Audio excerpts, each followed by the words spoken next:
Olá pessoal, seguindo em frente com mais princípio da anterioridade. Você também tem um fundamento desse princípio, não só no inciso 40 da Constituição de 88 ou no inciso 39, mas também no Pacto de São José da Costa Rica ou Convenção Americana dos Direitos Humanos. Você tem o artigo 9 dessa convenção, já caiu em prova perguntando se há um fundamento em convenção, no pacto. A resposta era você marcar essa alternativa lá, que tinha esse fundamento na Convenção Americana dos Direitos Humanos. Ninguém pode ser condenado por ações ou omissões que, no momento em que forem cometidas, não sejam delituosas. Então você tem aqui o princípio da anterioridade penal. Não há crime sem lei anterior que o defina. Então, essa primeira parte do artigo 9º do Pacto de São José da Costa Rica está dizendo o seguinte, que você tem aqui esse período aqui, vamos chamar de momento A.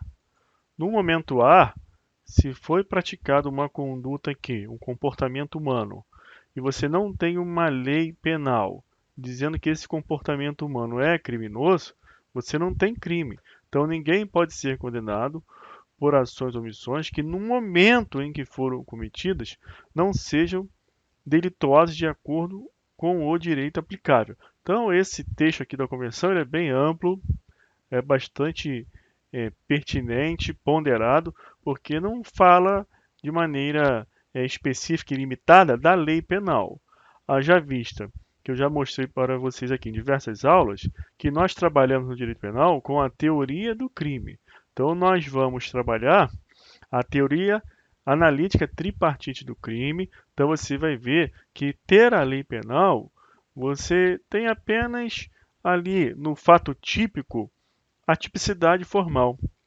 Olha o mapa mental aí na sua frente de novo, estou mostrando. Olha a coluna aqui do fato típico. Então, lei penal está ali, ó, tipicidade formal.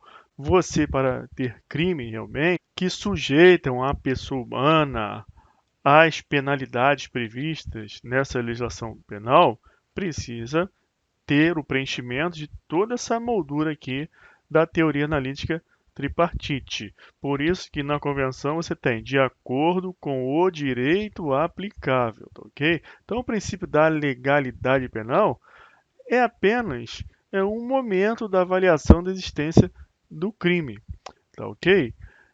Vamos continuar a ler esse texto. Tampouco se pode impor pena mais grave que é aplicável no momento da perpetração do delito. Se depois da perpetração do delito a lei dispuser a imposição de pena mais leve, o delinquente será por isso beneficiado. Então você tem aqui, nesse texto da convenção, a expressão do princípio da anterioridade, do princípio da retroatividade da lei penal benéfica e também o princípio da irretroatividade da lei penal maléfica. Tá ok?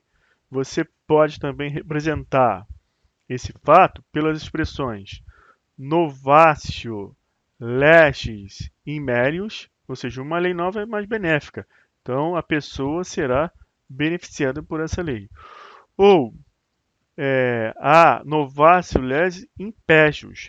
Aí, ó, a pessoa não pode sofrer as combinações penais dessa lei nova, que é pior. Então você vai trabalhar com aquele outro princípio que é do tempus regit actum. Lá naquele momento, eu tenho que olhar aquela lei ali. Se ela for pior do que uma lei que venha a surgir depois, eu trabalho com a disposição do inciso 40 do artigo 5º. A lei penal não retroagirá, salvo para beneficiar o réu. E você tem também o fundamento na Convenção Americana dos Direitos Humanos. Por que que eu digo que a Convenção Americana dos Direitos Humanos também é um fundamento? Por conta do parágrafo 3º do artigo 5º, tá ok? O artigo 5º da Constituição Federal traz o rol dos direitos fundamentais individuais. O artigo 5º, 6º, sétimo, oitavo, até o 14, você tem à disposição dos direitos fundamentais. Porém, direitos individuais você só tem no artigo 5º.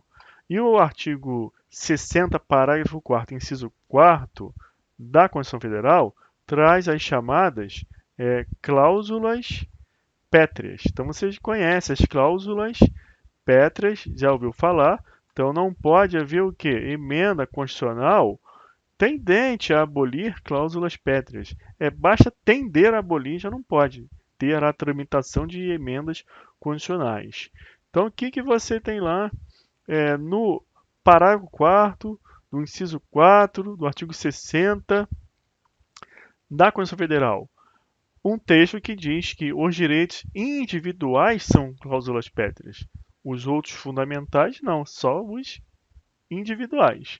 Assim, quando no parágrafo 3º eu tenho um texto que diz que os tratados e convenções internacionais de direitos humanos que forem aprovados em cada casa do Congresso Nacional, em 2 turnos, por 3/5 dos votos dos respectivos membros, serão equivalentes às emendas condicionais. E nós temos aqui, como eu disse, o Pacto de São José da Costa Rica. Ocorre que esse pacto ele não foi aprovado pelo Congresso por aquele trâmite mais dificultoso. Senão, ele seria uma emenda constitucional e seria equivalente ao próprio texto da Constituição Federal. Porém, o STF ele decidiu que se existir um tratado ou convenção internacional de direitos humanos que não seja aprovado nesses moldes aqui do parágrafo 3º, mas seja ratificado pelo Brasil, ele não vai ser igual a uma lei ordinária. Vai ser o quê? Uma legislação que existe no nosso ordenamento jurídico que estará entre a Constituição e a lei ordinária. Então, ó, eu vou colocar melhor aqui um desenho para te explicar isso. Vamos imaginar que aqui no topo ó, eu tenho a Constituição Federal. Aí você tem uma pirâmide normativa que você já conhece bem do estudo de direito. Aí eu tenho algum momento aqui da pirâmide descendo uma lei ordinária, tá? Então a legislação penal ela é ordinária, de regra, legislação penal é ordinária. Posso ter lei complementar regulando o direito penal? Pode. Só que o que importa para a população, para o governo, é que é uma lei ordinária dite regras penais, porque a lei ordinária representa o povo, ou seja, o povo governa por meio de representantes. Esses representantes são os políticos e eles fazem isso legislando. Então, a lei ordinária é o que importa para regular o direito penal, expressão do inciso 39, legalidade. Se eu exigisse lei complementar, seria ruim para a população também, porque ficaria aí sujeito, essa população ficaria sujeito às nuances políticas. Então, eu aprovo uma lei penal por lei ordinária, só que para revogar tem que ter lei complementar, que é mais difícil, aí complica. Então, é tudo lei ordinária. Tanto que se uma lei complementar legislar, vier a trazer regulamento sobre direito penal, basta uma lei ordinária depois para alterar isso, não preciso ter uma complementar, tá ok? Enfim, pessoal, quando o STF julgou no lead case sobre tratados internacionais de direitos humanos não aprovados nesses moldes aqui, a conclusão desse julgamento foi que esses tratados não podem ficar na mesma linha aqui de lei ordinária. Tem que ficar um pouquinho acima. Então o STF disse que fica aqui, ó, entre a Constituição e a lei ordinária. Chamou isso aqui de supralegalidade. Então foi dito que os tratados internacionais de direitos humanos que não forem aprovados nesses moldes aqui, por 2 turnos em 3/5 dos votos dos respectivos membros nas 2 casas, serão normas que estarão acima da legislação ordinária. Terão status de supralegalidade, tá ok? Por isso que eu volto a trazer esse fundamento, ressaltando a sua importância quanto a essa análise da anterioridade, da retroatividade da lei mais benéfica, da irretroatividade da lei maléfica. Perfeito? Conhecimento complementar que eu trago para vocês também é diferenciando direitos humanos de direitos fundamentais, tá? Isso interessa ao estudo do direito penal, afinal estamos falando de fundamentos constitucionais, e isso interessa também para a sua formação jurídica, para você realizar os seus concursos públicos, afinal de contas você também vai estudar direito constitucional. A diferença é simples. Direitos humanos são aqueles direitos que dizem respeito ao indivíduo, mas que não estão é, positivados ainda em um ordenamento jurídico qualquer específico, por exemplo, o ordenamento jurídico brasileiro. Na medida que um direito humano ele ingressa dentro de um ordenamento jurídico, ele passa a ser chamado de direito fundamental. Então você dá uma lida lá no título 2 da Constituição Federal, você vai ler direitos fundamentais. Então, direitos humanos dizem respeito ao ser humano.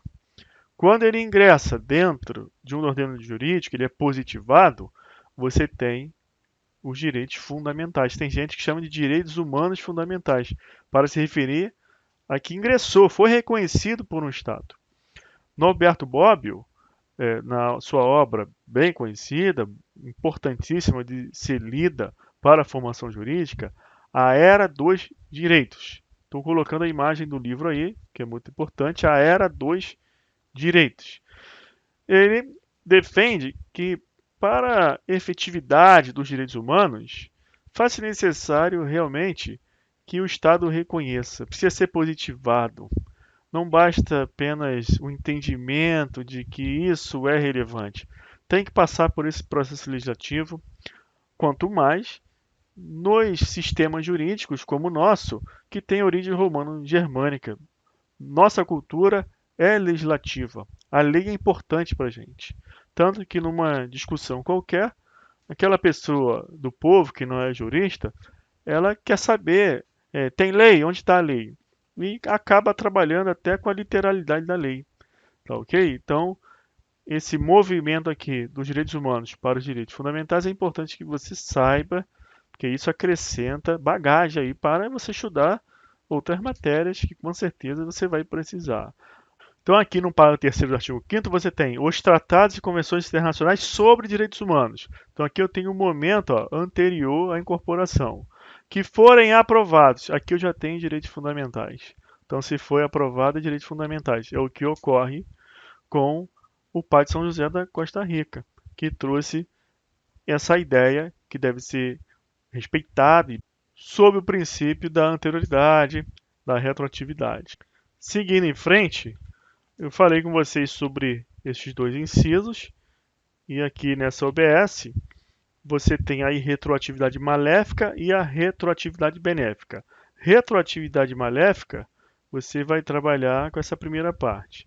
E a retroatividade benéfica com a segunda. Então a lei penal não retroagirá, salvo para beneficiar o réu.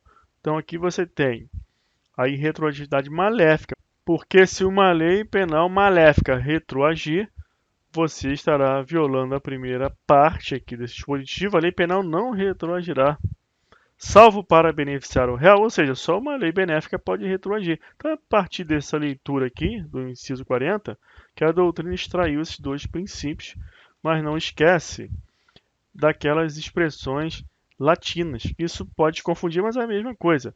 Novatio legis melius, novatio legis impégios, trabalha aqui, junto lá, com o inciso 40. E retroatividade maléfica é novatio legis impégios, uma lei nova que é prejudicial e retroatividade maléfica.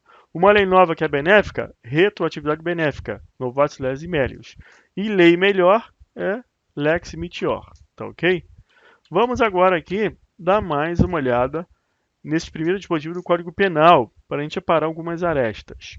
O artigo 1º fala: não há crime sem lei anterior que o defina, não apenas sem prévia combinação legal. Nenhum mistério traz esse primeiro artigo, porque representa o inciso 39 do artigo 5º da Constituição, que já trabalhamos. Artigo 2º. Ninguém pode ser punido por fato que lei posterior deixa de considerar crime. Então você tem aqui, ó, aquela ideia de retroatividade benéfica. Eu tenho o momento A e o momento B. No momento A, a pessoa pratica uma conduta e tem aqui uma lei 1.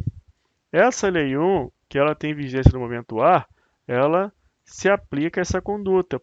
Porque essa lei 1 tem lá no preceito primário um caput, um artigo, que diz que aquela conduta, ó, descrevendo de maneira taxativa, pormenorizada, aquela conduta, aquele comportamento humano é um crime, é criminoso. Aí o operador de direito vai pegar isso e vai dizer, não, isso aí é apenas a tipicidade formal. Tudo bem, já tem a tipicidade formal, vamos ver se tem a tipicidade material, vamos analisar o dolo, o culpa, a injuridicidade, a culpabilidade, etc. Então já posso trabalhar aí a existência do crime. Agora, não tem nem lei penal, não tem tipicidade formal. Não analiso nada mais, não tem crime, não tem a lei, a tipicidade formal. Então a relevância é imensa de você ter a presença da tipicidade formal. Pois bem, nesse momento aqui tem a Lei 1, que tem lá o seu artigo que diz que esse comportamento aqui é criminoso. Só que no momento B, você não tem mais essa lei. Essa lei foi revogada. Então você tem aqui, ó, lei nenhuma. A lei foi revogada. Você tem a Lei 2, só que revogou a Lei 1. Então o que, que diz aqui no artigo 2? Ninguém pode ser punido por fato que lei posterior deixa de considerar crime. Enfim, pessoal, o que, que você tem aqui? Abolício criminis. Abolício criminis. O que a abolício criminis faz? Ela extingue a punibilidade. Por quê? Porque você tem a previsão no artigo 107, inciso 3 do Código Penal, que diz que se surgir uma lei que deixa de considerar crime um fato praticado anteriormente, você tem a extinção da punibilidade, e isso acarretará na cessação dos efeitos penais, em havendo uma sentença. Então, ó, cessando em virtude dela a execução e efeitos penais da sentença condenatória. Então, aqui, ó, tem uma sentença, tem pessoa presa, está cumprindo pena, vai acabar com todos os efeitos penais. Por que que esse artigo fala em efeitos penais? Porque você também tem os efeitos extrapenais. Então, tem efeitos penais e extrapenais. Qual a diferença? É que os efeitos extrapenais dizem respeito à reparação civil dos danos. Então, a pessoa atira uma pedra no carro de outrem. Vamos imaginar, por hipótese, que uma lei posterior revoga esse dispositivo lá do Código Penal do crime de dano. Né? Um exemplo esdrúxulo, mas só para você entender. O carro da pessoa não amassou, o que, que tem a ver o direito penal com a obrigação de reparar o dano civil? Porque para o direito civil, o que importa é o artigo 186 e 927, lá do Código Civil. Tá? Aquele que por ação voluntária, negligência ou imprudência causar dano a outra e fica obrigado a repará-lo. Inclusive, quando alguém ingressa com uma ação civil, se o réu, no processo civil, ele não se defende, o juiz pode até reconhecer a confissão ficta, não é obrigado. Vai ter revelia, os efeitos da confissão ficta, aqueles fatos, de regra, serão ali considerados verdadeiros, mas nem sempre é assim. O juiz não é obrigado a, lá no cível, reconhecer que tudo que foi dito na petição inicial é verdade apenas porque não houve defesa. O leigo pensa muito isso. Ah, não se defendeu, ganhei tudo. Pedi 50 mil, ganhei tudo. Não, o juiz vai olhar para o processo. Se ele entender que tem algum documento ali que infirma as alegações autorais, por mais que tenha havido revelia, ele poderá, de maneira fundamentada, não reconhecer os efeitos da confissão ficta sobre aquele fato que você quer receber indenização ali, por exemplo. Então, lá no CIV é tudo diferente, né? Então, o que vai cessar aqui com a abolição crimes são os efeitos penais. Pelo seguinte, lá no CPP, você tem a regrinha lá que fala das sentenças condenatórias ou absolutórias. Dá uma olhada lá no artigo 386. do CPP. Você vai ler lá os incisos que falam sobre falta de provas suficientes para a condenação. Ou seja, a pessoa não foi condenada, foi absolvida, mas não é porque o juiz reconheceu que a pessoa é 100% inocente, não é isso. Não tinha provas suficientes, tinha alguma coisa, mas não o suficiente para condenar. Quando isso acontece, não há impedimento para a vítima buscar reparação civil, porque no penal não tem prova suficiente, mas no civil pode ter. Então, quando você tem a hipótese de abolício crimes, o que cessa são os efeitos penais. Só que cai muito em prova, tá, pessoal? Guarda isso, e principalmente essa explicação que te ajuda a memorizar. O que cessa são os efeitos penais e não os extrapenais. Outra coisa, se a pessoa tiver uma sentença condenatória já publicada, transitada em julgado, certo? Porque se não tiver sentença ainda, não tem nem efeitos penais. Os efeitos penais acontecem depois da sentença condenatória. Se você não tem efeitos penais, vai cessar o quê? O que não existe?